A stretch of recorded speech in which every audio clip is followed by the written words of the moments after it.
Is it correct that during cross-examination,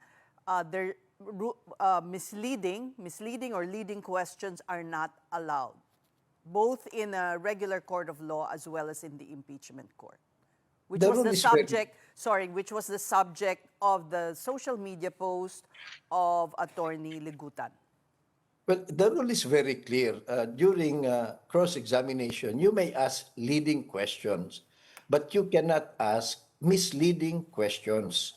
So malinaw yan says. So even I, when I was listening, nabigla ako dun sa sinabi na pwede daw. But now, upon manifestation by the lead counsel, mukhang inexplain niya yon na hindi daw yun ang ibig sabihin niya. But of course, for us, without that explanation, na after the fact, nung narinig namin, para bang pinilit niya na pwede daw. So, there's a misunderstanding here. So, it triggered that reaction perhaps from Attorney Ligutan. I don't know in what context he put that post in social media.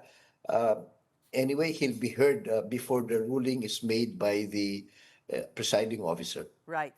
But I looked at the portion again, and because the explanation of Attorney Season was the retort of Attorney Ferrer was not pertaining to the misleading question, but to another. Yes. Pero it seemed to be, she agreed. She said it's allowed.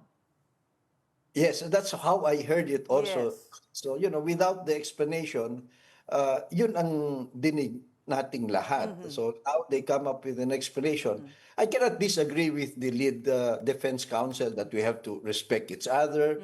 We have to observe propriety as lawyers. And I'd be the first one to request and remind them that as lawyers, we need to behave much better than that. But whether or not that post by Attorney Ligutan refers to that particular thing, yung kanyang interpretation is another thing. But of course, if you insist that that is a violation of the sub judice rule, no?